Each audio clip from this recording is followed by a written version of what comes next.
안녕하세요 여러분, 간만에 주중에 뵙겠습니다. 오늘 화요일입니다. 방송을 찍는 현재 시간은 월요일 오전 11시입니다. 자, 엔화 시장 개입 만만치 않죠. 그게 중요한 포인트가 될 수 있는데 그 이유는 달러와 가치 때문입니다. 자, 제목에서 페드의 스탠스, 그러니까 지금까지 강력하게 추진하던 금리 인상 기조 변화 가능성이 나타났습니다. 지난주 금요일에 있었던, 그리고 그에 앞서 수요일에 카시카리 총재가 했던 말부터 하나씩 짚어보겠습니다.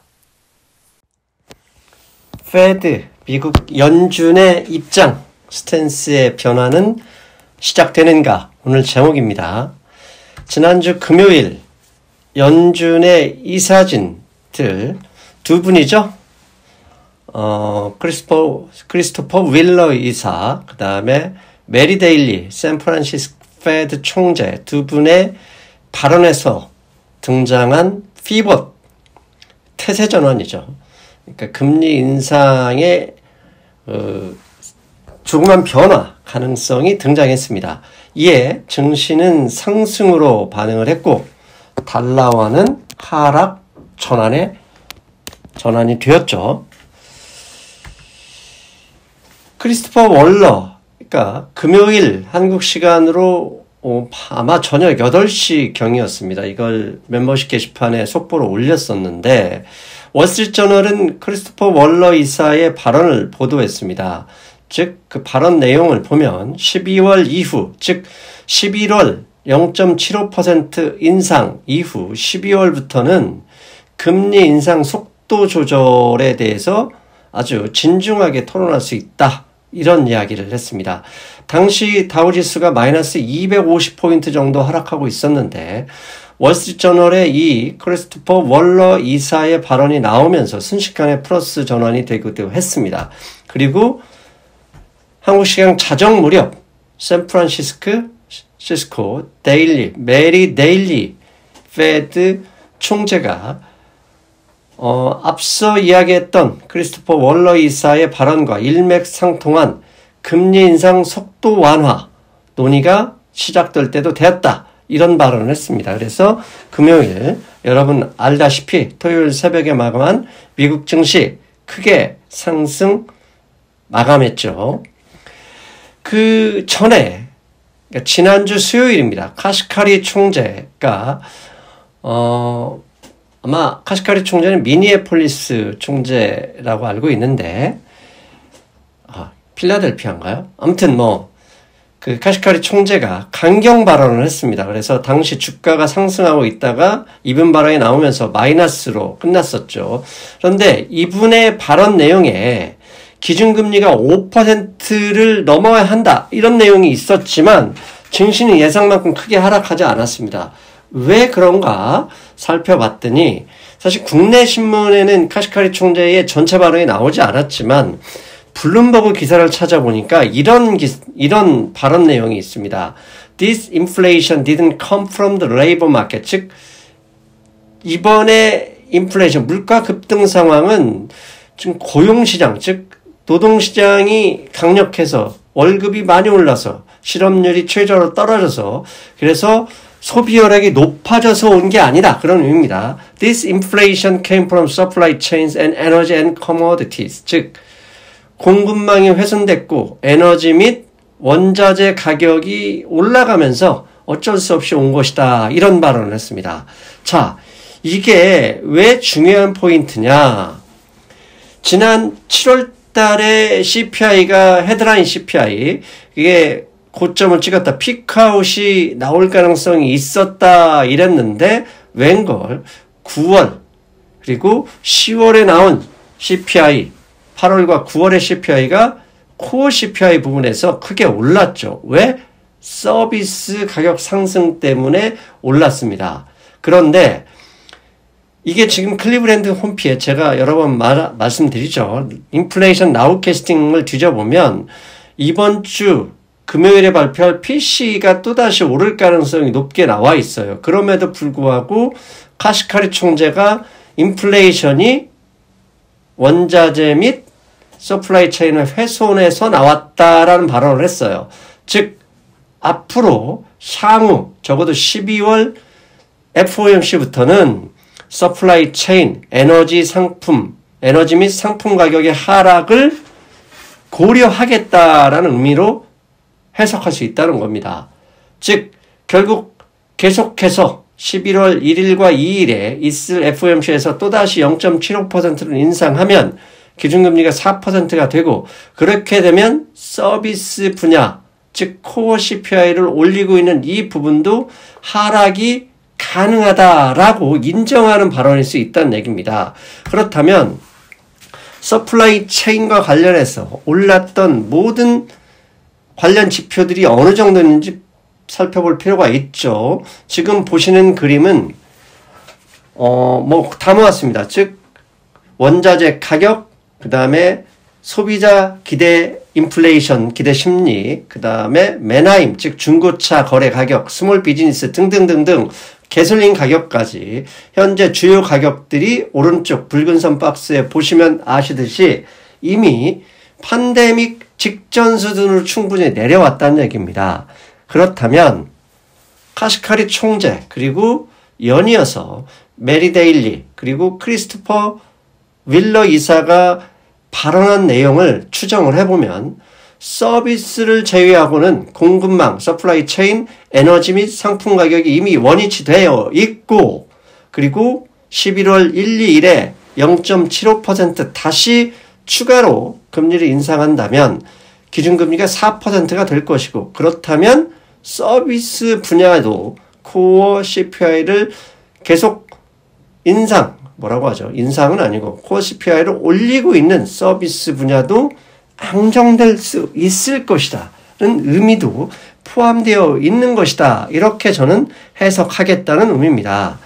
그렇다면 금리 인상이, 즉 지금까지 제가 예측한 게 다 틀렸고 많이 틀렸죠. 그 다음에 지수가 지지난주까지 가속 하락했던 이유는 도대체 기준금리를 얼마까지 높여야 코어 CPI마저 잡힐 수 있느냐, 이 확신이 없었던 거거든요. 그래서 5%가 될지 6%가 될지 올려도 계속 서비스 분야의 가격이 올라가니 걱정을 했었는데, 이제 12월부터 금리 인상 속도 조절이 가능하다는 이런 뉘앙스, 이런 발언이 나왔다는 얘기는 그동안 시장 힘들게 했던 달러화 가치가 안정될 수 있다는 게 중요한 포인트가 된다는 얘기입니다.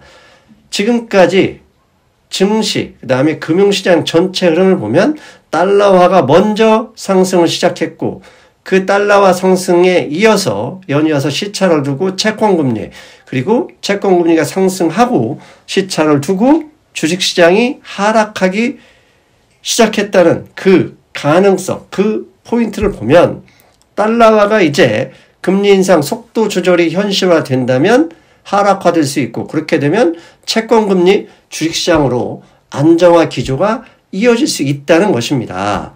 그렇다면 달러화가 먼저 채권금리보다 먼저 움직였는지 실제로 확인할 필요가 있죠. 지금 보시는 그림은 위는 달러화 인덱스고 아래는 10년 만기 채권금리입니다.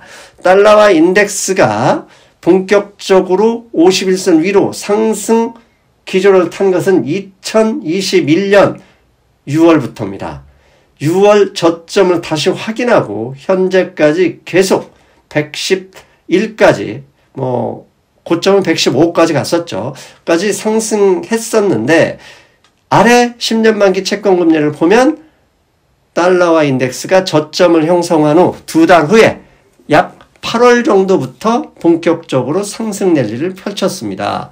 그런데 이렇게 달러화가 상승하면 채권금리가 오르고, 채권금리가 오르면 달러화가 상승하는 이 관계성 있는 흐름이 10월 18일 이후에 다이버전스가 발생했습니다.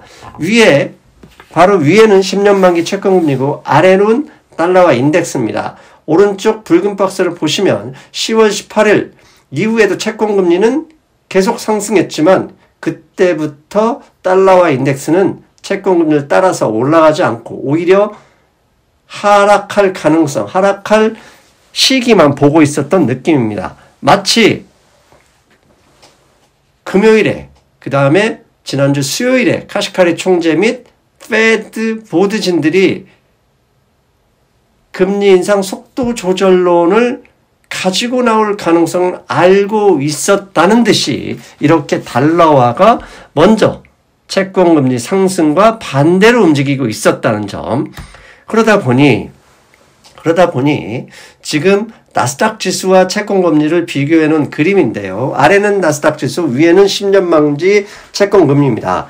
자, 채권금리가 올라가면 나스닥 지수가 상승하는 거, 이건 뭐 지난 2021년 12월 고점 이후 이게 뭐 변하지 않는 일종의 상관관계였는데, 달러화와 비슷하게 채권금리가 상승했음에도 불구하고 나스닥 지수는 지난주에 1.1% 상승 마감했습니다. 이런 점을 감안하면 금요일에 나왔던 페드의 스탠스, 12월부터 금리 인상 속도 조절론 충분히 가능할 수도 있지 않을까, 이렇게 추정을 합니다. 그리고 이게 맞다면 앞에서 말씀드린 대로 달러화는 먼저 그걸 가격에 반영할 수 있다는 것을 제가 말씀드리고 싶었던 겁니다. 최근에 엔화, 지난주 금요일, 그 다음에 오늘 월요일 아침에도 엔화, 일본 중앙은행, BOJ가 시장 개입을 통해서 150엔 달러당 엔화가 150엔 이상 올라가는 걸 막으려고 노력하고 있는데요. 만약 엔화에 이어 유로화, 그 다음에 파운드화, 스위스 프랑 등이 시장 개입에 나선다면, 달러화 강세가 페드 정책 기조 변화와 함께 하락할 수도 있는 포인트가 될 수도 있다는 얘기입니다. 그런데 과거 글로벌 중앙은행들이 외환시장 개입에서 성공한 사례가 없었습니다. 왜?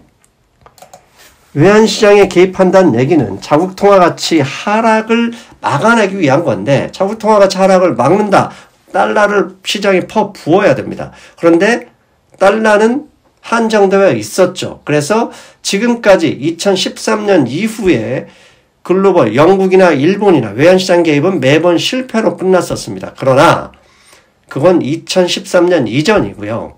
2013년 이후에는 아직 그런 적이 없었습니다. 물론 시장 개입도 없었죠. 왜?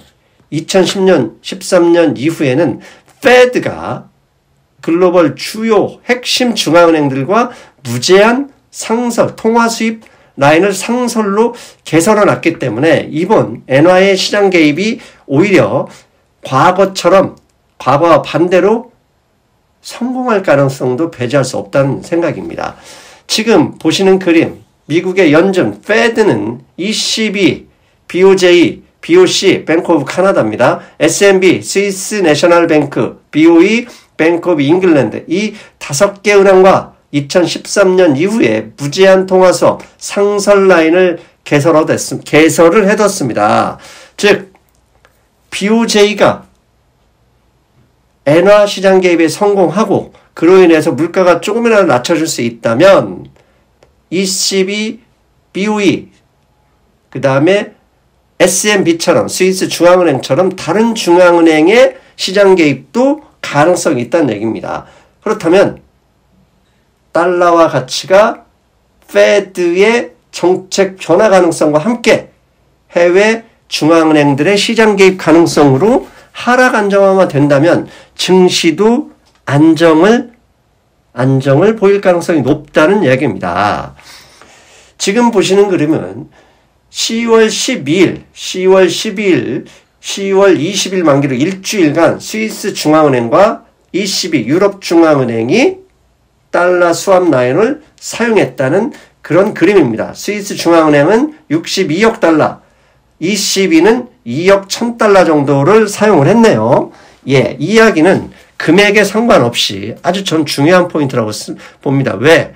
페드가 ECB와 스위스 중앙은행에 상설 달러 수입을 사용할 수 있도록 오픈해 놨으니 엔화도 충분히 일본 중앙은행도 가져다 써서 달러를 퍼부어 버릴 경우 엔화 시장 개입에 성공할 수 있다는 의미입니다. 아무튼 페드의 정책 변화, 거기에 일본 중앙은행을 비롯한 주요 글로벌 중앙은행들이 시장 개입이 성공한다면 달러화가 하락할 가능성이 있고, 그게 만약에 가능성이 높다면 보시는 그림처럼 달러화 인덱스가 지난 2년간 50일 이동 평균선을 지지하면서 계속 상승해 왔는데, 50일 달러화 인덱스 50일 이동 평균선 아래로 내려간다면 거꾸로 생각할 때 페드의 시장 개입이 아니죠. 페드의 금리 정책 기조 변화, 그 다음에 해외 중앙은행들의 외환시장 개입이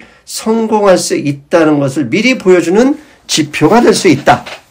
그런 이야기입니다. 즉, 그러므로 달러화 인덱스 50일 이평선 지지 여부 확인하면서 증시에 대응하시면 되겠습니다. 네, 어떻습니까? 가능성은 가능성이죠. 이 가능성이 현실화된다면 가장 먼저 달러화 인덱스가 반응할 가능성이 높습니다. 그래서 제가 주장한 대로 달러화 인덱스가 50일 이동평균선 아래로 내려가는지 여부 주목하시면서, 그리고 내려갈 것 같다는 기대를 가지면서 주식 보유자 여러분들에게 희망을 좀 드렸으면 하는 마음에 방송을 준비했습니다. 아울러 이베스트 증권가 그 뒤에 나오는 화면 계좌 개설 이벤트 하고 있는 거 알고 계시죠? 아래 화면 바로 밑에 더보기 누르시면 자세한 설명이 있습니다. 저는 일요일 금융시장 브리핑에서 뵙겠습니다. 여러분 안녕.